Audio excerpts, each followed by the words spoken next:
Hello, everyone. Welcome back to Women at the Well virtual book club with our Springs in the Desert group here. I'm Allie, and I'm here with Kimberly and Stacey, and we're excited to finish out our series on the secret diary of Elisabeth Leseur. It's been really wonderful to just delve into this holy woman's life and someone we can really relate to who suffered through infertility, through a difficult marriage, and through a lot of physical suffering aside from her infertility. So she's really taught us a lot, and it's been very rich, I think, to work through some of her writings, and we certainly hope that you've enjoyed it. But today we want to just kind of zero in and talk a little bit more about her marriage to her husband, Felix.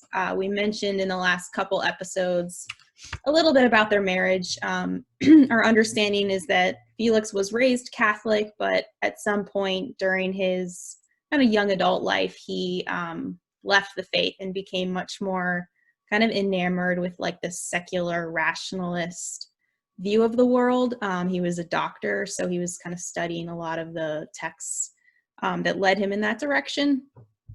So Elisabeth didn't know this, as far as we understand, when they got married, but it was revealed to her, and his atheistic influence on her was pretty difficult, I think, to bear, and caused her to even question her own faith. But fortunately, that ended after a year or two, and she did even more strongly come back into her faith. So obviously this affected their marriage, but we're going to talk a little bit more today about how she was able to remain really joyful and prayerful through those struggles. Before we get into the conversation, I wanted to just kind of draw us to a particular section of the book that we've spoken about a couple times, and I know, Stacey, you said it was your favorite part, which is the introduction that Felix wrote to the book after, this is after he's, Elisabeth has passed away. He discovers her diary. He reads it, understands finally that she essentially offered her whole life for him and for his conversion. And then he does convert, as she predicted. He does become a Dominican priest, also as she predicted.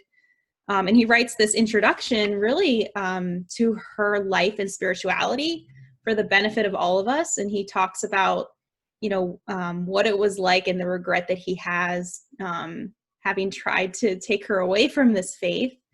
And then also just kind of offering her to all of us as a spiritual mother and a woman that that we can follow and understand and learn from. Anyways, so he talks about how Elisabeth sought holiness while living in the world. And I wanted to just point out that he actually says that, as a reader, we might suppose that the person writing this book, this diary, to be a religious, or at least a woman living apart in some voluntary retreat or exceptional circumstances. The reader might indeed say, "This is certainly very beautiful and very admirable, but almost too much for me. I could never find myself in a similar state of interior life. I could not therefore follow so steep a way nor profit by such an example.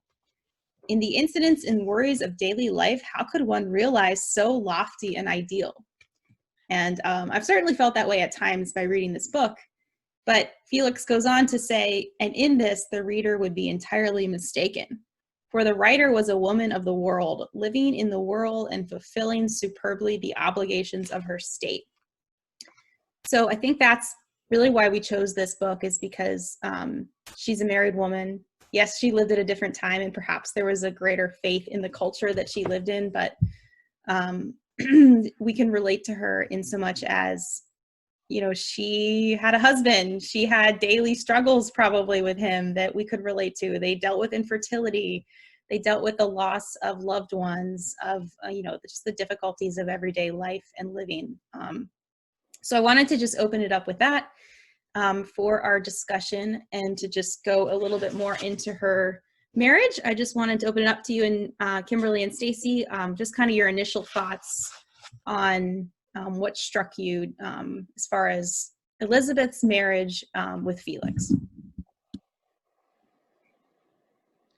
So I'll go first. So this story, I think, about Elisabeth's husband, knowing how he was through her entire life. Like, at no point did Elisabeth know him as a follower of Jesus, right? Except for when she married him, she thought he was, but it was revealed that he was an atheist. I think it brings so much hope to know of this story, and also it bears such witness to Elizabeth accepting Felix for who he is, and not who she thought her husband should be, or who she made him out to be in her head. And I think we can learn so much from this, regardless of who our husbands are, or what they do. And like, I think as women, we struggle. I talk about this with my teens and youth group. We struggle with comparing the men around us to the image of men that we have in our head, particularly with like our like boyfriend, spouse, whatever. And so we allow ourselves to become like so disappointed when somebody like lives differently than this imaginary character we have of them in our head. And I think Elisabeth just like lives this out so beautifully in her relationship with Felix. She lives like total surrender and total trust that God is going to provide in their marriage, despite the differences between her and her husband.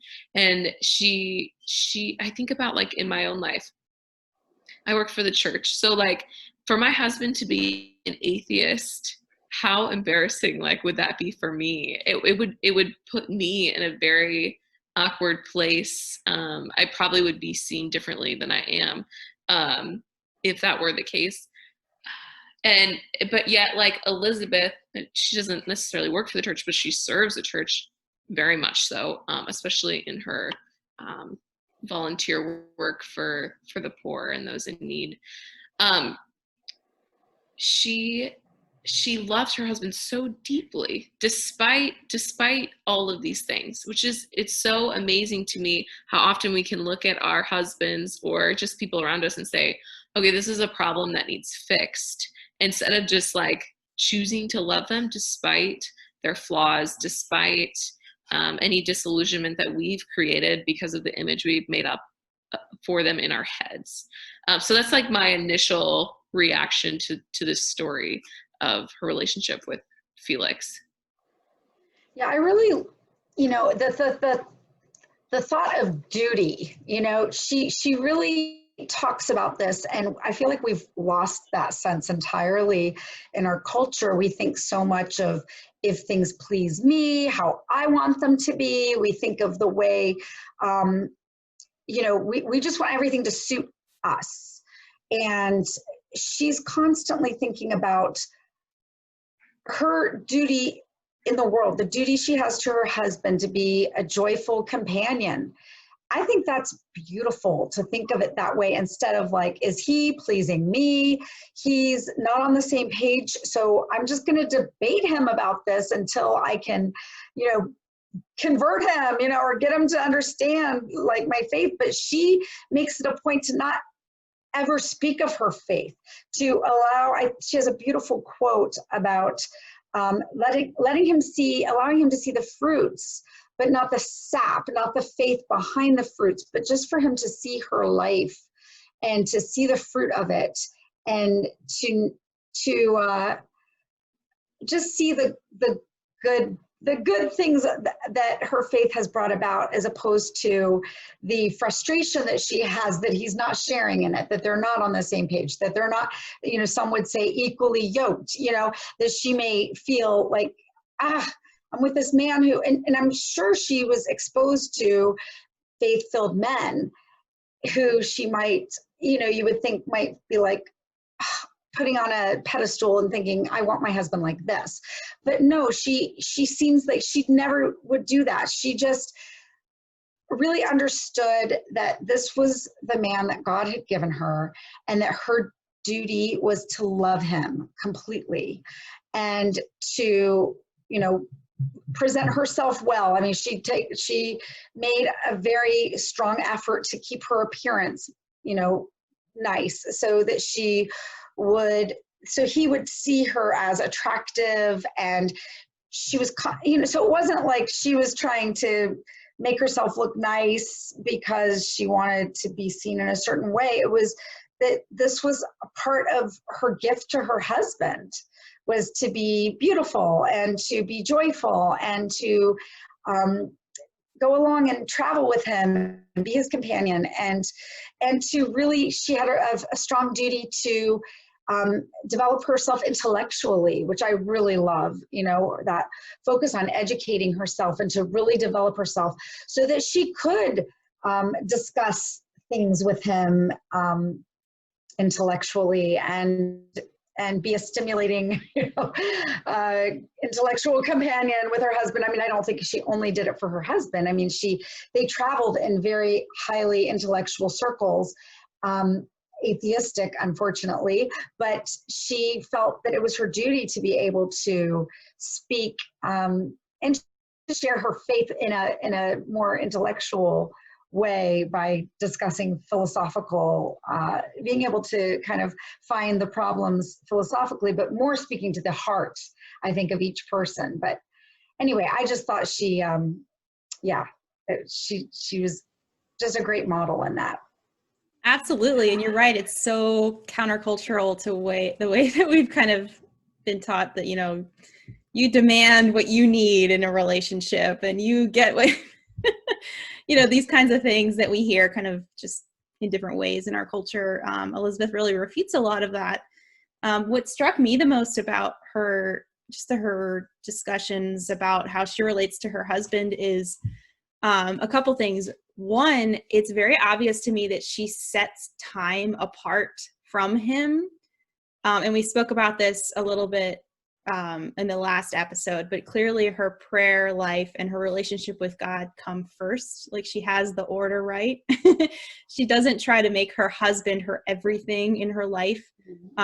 She really sees her relationship with him as primary, but under, you know, her duty to God. And so in that sense, I think it allows her to have this relationship with him where she can do the things that Kimberly, you were just saying, that like it's the relationship with God that informs how she even treats her husband. She has like a rule of life that she kind of lays down, and her prayer life is the main part of that, but then her duty to her husband is like the next thing after. Okay, this is how I'm going to relate to God each day, and then this is how I'm going to relate to my husband, and then, you know, the other people in her life after that. So that really struck me. And then the second thing that I just loved, because it's something that I need to work on, is that she constantly, when she's writing about him and about their different travels or things that they're doing together, she talks about how much joy she has, how it's like they're having all this fun. Like, you know, here she is, like, she's got these liver problems and abscesses, and it's like difficult for her to travel even when they are able to. And on top of that, she's like trying to help pray for her husband's conversion and wishing that he would be with her in this faith. And yet, whenever she's talking about him, it's like, oh, we had this wonderful trip and he was so sweet and he said this or gave me this. And it's like, how was she able to have that joy even in the midst of, you know, these sufferings and this real longing that she had? And I think that it's a couple things. I think, one, she's like really detached from the outcome, like we've been talking about, of, you know, she knows it's all in God's hands and it's on his timing, and she really trusts him. But then second, she also asks for that joy. Like we spoke about the last time as well. Like, she asks God, you know, please, like, help me to be an instrument of your joy and your goodness, and to see your beauty in everything around me. So I was inspired reading that to just really ask God for a sense of that joy also, especially I think with infertility. It's like we can linger a lot on, you know, the difficulties. Maybe it's a really hard week and we have, you know, a lot to think about in terms of treatment or decisions that we're making. but like, am I asking God for the grace of like enjoying my marriage right now, even with those things that we might be dealing with, like really seeing that goodness and seeing those little sweetnesses that that Elisabeth so readily sees and like enjoys to their fullest extent. So I was definitely convicted and challenged in that area.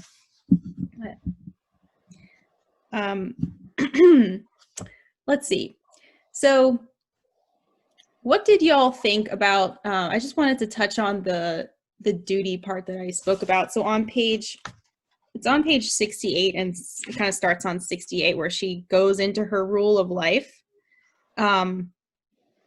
So I think we spoke about the prayer aspect of it before, and kind of how she lays out each day with a meditation, and then she has her monthly devotions, and then each year she talks about making a spiritual retreat. But then, as I mentioned, her first duty, like you said, Kimberly, is she says, my dear husband.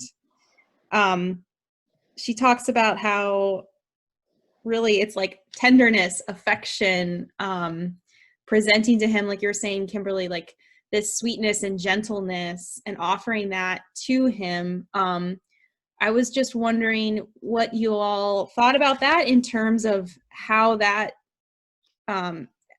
like as people dealing with infertility in our marriages, what that might look like in a practical way to fulfill our duties to our husbands as far as the challenges of infertility are concerned, and how Elisabeth can help us. Maybe, I know we've spoken about communication in the past and conflict, and how men and women see things differently. So is there anything that you can think of that, you know, in the infertility difficulties that we can fulfill our duties to our husbands well?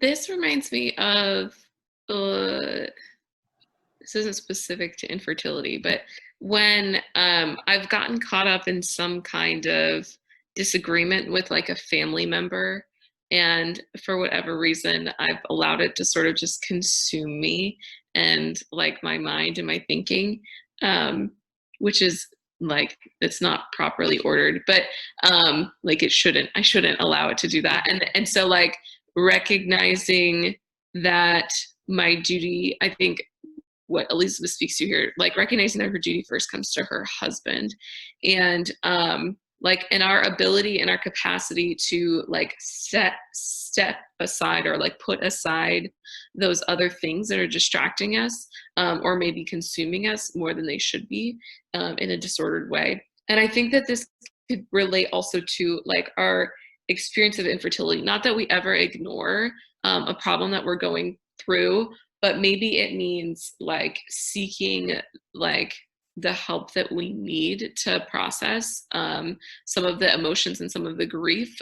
Like in many instances, I think lots of women could benefit from, their marriages could benefit from counseling, to get some of that, the care that goes, I mean, things that go along with infertility is like depression, anxiety.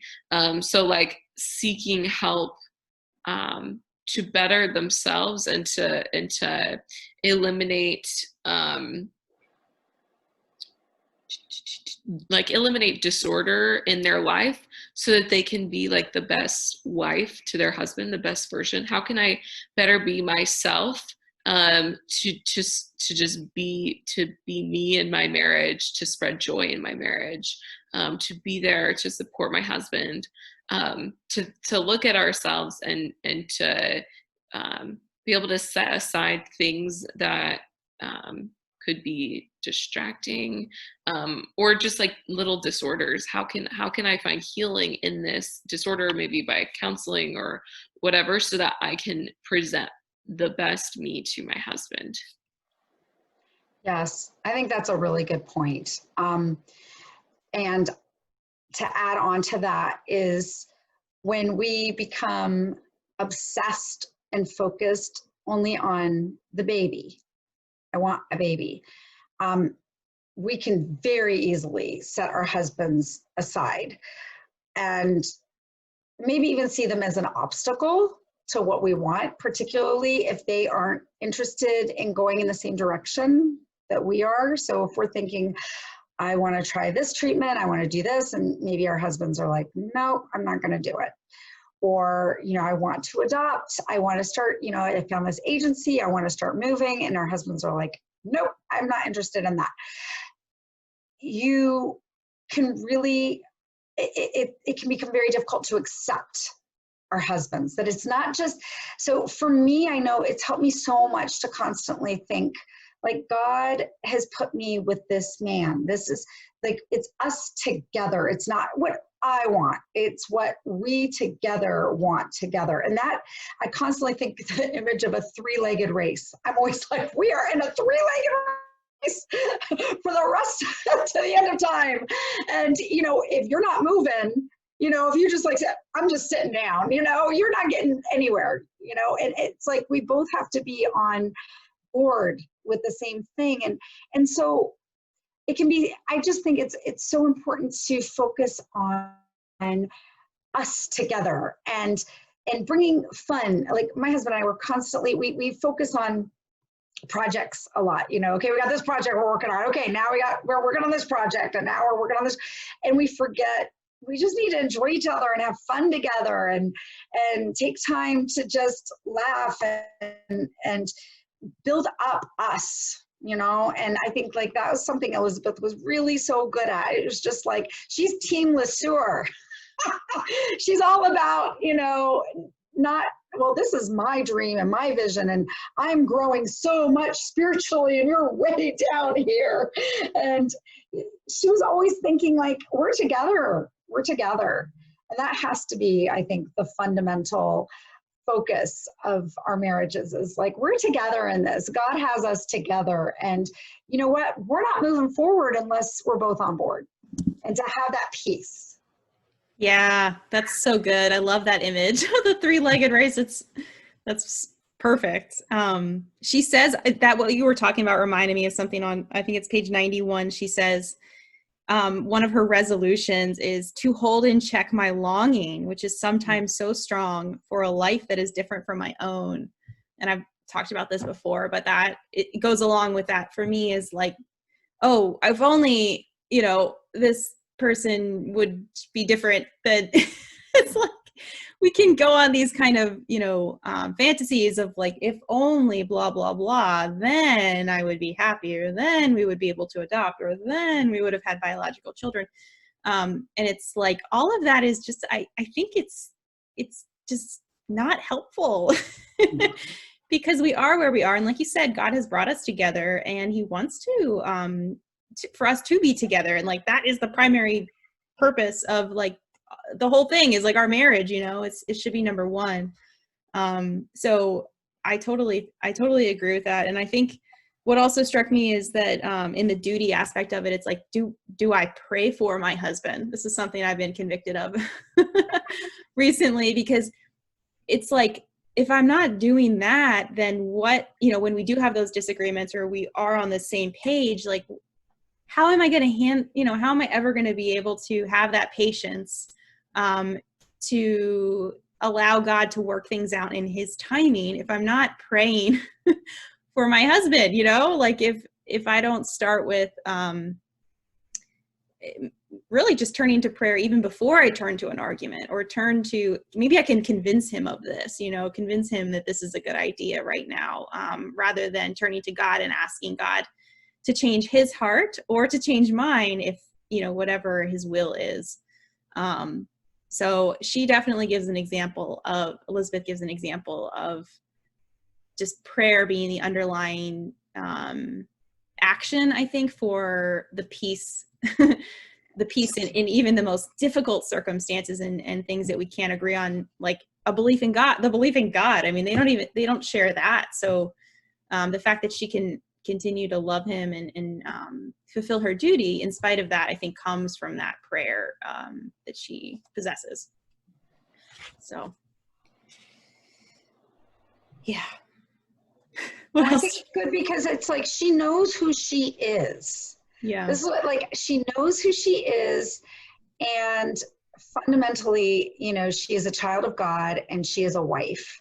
I mean, that is her identity. And I know people, like, I know today it sounds so like people bristle at that, you know, because it's like you want to be like, I'm a woman, I'm a career, you know, I have this, you know, I have a doctorate, I have this, I have that, like that's more, more my identity than, you know, being a wife. But that's not how God sees it. God sees it that, first of all, we are his children. And the next most important aspect is that we are, you know, we are wives, and we have a duty to love our husbands. And, you know, we get to heaven, hopefully, and we get to the end of our lives, you know, God's going to be like, how did you love those I gave to you? And fundamentally, how did you love your husband? I mean, that's a terrifying thought, you know, but how did you love those that I gave you? And, you know, it's hard. It's so hard to just get caught up in what you want and what we want, what our plans are, what our desires are. But you're right, like to constantly turn to God in prayer with our unmet longings, and ask him to fill us. Ask him, you know, don't expect it from our husbands, you know, don't expect it from anything else in the world, really. We have to really ask God to fill the emptiness and loneliness and sadness and, you know, all that, and to heal us. It's not our husbands that are going to do it. It's God. And that's how, you know, she just took her brokenness and just laid it at the feet of Jesus and said, you know, heal me. And she just talks about the joy that he gives her amidst, you know, all the suffering and the emotional, you know, the not being able to share the thing most close, you know, the most deep, the deepest, most intimate part of her love of God. She couldn't share that with her husband, the person that she says is the closest to her. So she had a lot of suffering, but she would constantly go to Jesus, you know, to fill that. And we just have to, you know, constantly learn and try to emulate that. Yeah.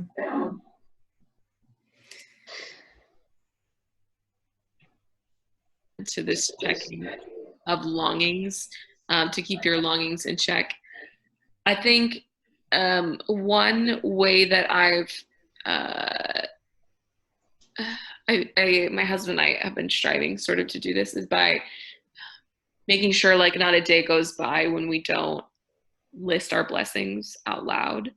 And so to take your focus off of like, what are the desires, and put them more on like, how has like God given all these things to me? And it's not to say that like, okay, well, you don't have to like mourn the loss of whatever, or like you have to like stifle this desire. Like that's not the point. It's missing the point, right? But to be able to change your perspective, to focus on all of the beauty of which you've been given, can really transform like how you see your life and your relationship with God and other people. And I think Elisabeth just so beautifully lives this out, because like, yes, she prays for her husband's conversion, but like, it's not, she knows that it's through the work of God that is going to come into being, into existence, not through anything that she could like, you know, reach into her husband's life and do and change.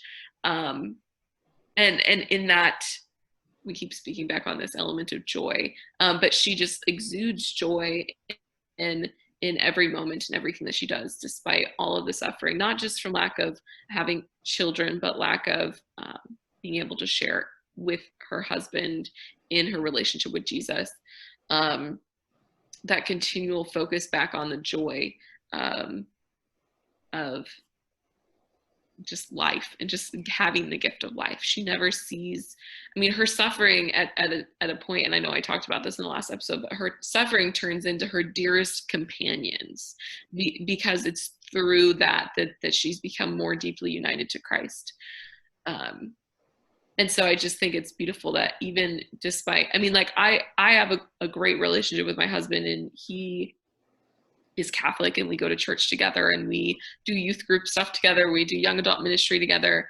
And it's beautiful, but even I can fall into this, like, well, if my husband was this way, or did this differently, or loved me this way, like maybe Elisabeth's love language wasn't gifts, but Felix gives her gifts nonetheless, right?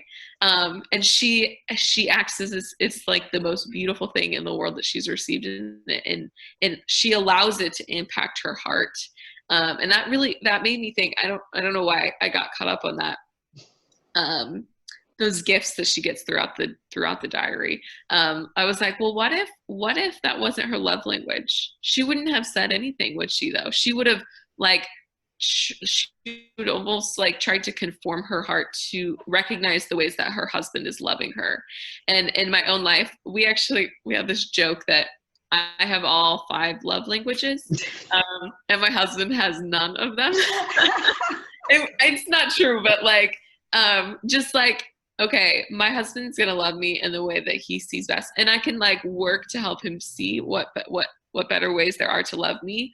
But really, like, the more I allow and train my heart to sort of conform to the ways that he's loving me, the more deeply I'll fall in love with him, right? And so, I don't know, this is me giving, like, sort of imagining how Elisabeth is with Felix. Is she doesn't like say receiving gifts is not my love language. All she does is like is so excited about getting them. But yeah, maybe it was his love language, like you're saying, and maybe she saw that somehow and was all the more excited, knowing that what it meant to him. I mean, yeah, cool. But yeah, it's Allie, go ahead. I was just going to say one last thing. I think it would be important to just mention, you had suggested this, but that she just never argued with her husband.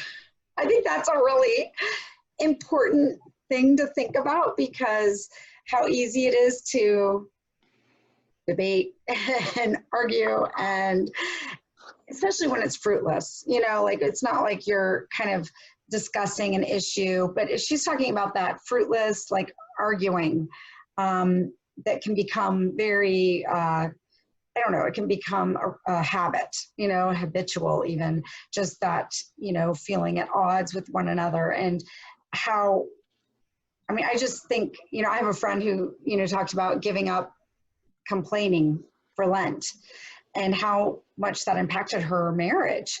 But just to think about bringing our best selves to our husbands, I think that is something that, it's easy with those that you live with to kind of let them see your worst side, and just feeling like you can just let it all hang out. And I think that she is just a really great model for us to think about, am I giving my best self to my husband, or am I, presenting that best self when I go out with my friends, or when I am, in public, or doing my work, because it is so important for us to present our best selves to the one that God has given to us, that we want to be a gift to them, and not just like, a ball and chain.